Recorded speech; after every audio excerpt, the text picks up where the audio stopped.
Saudi na to, baliktad to ah. Oh, ito tao ni BBM ito.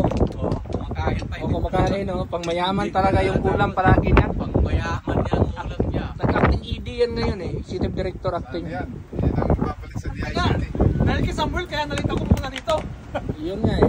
Tumawag sa akin. Ito naman sa Samar ito. Tingnan mo yung forma nito. Samuel Bilibit ha. State witness. State witness. State witness yan. Sa mga DPWH na yan. Oh, tingnan mo yung ulam niya. Oh. Yun sa Mayaman flood talaga. control. Flood control. State witness sa flood control.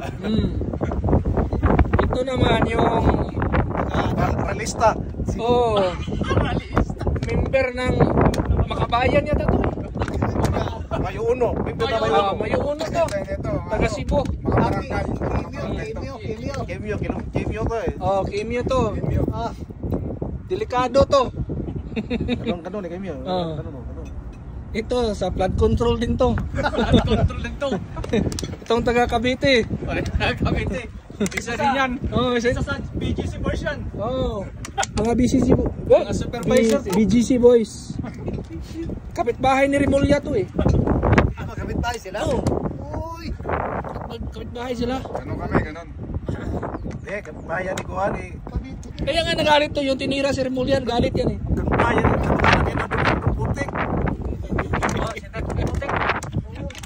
Sikat sa Putik doon. Yun lang ang kriminal na ilibing na ang daming tao. Kinamay. Sino? Oh, si Nardo Putik.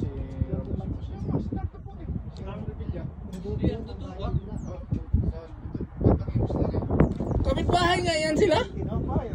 Imos pa ko sila. Sila mayari ng sabungan doon eh.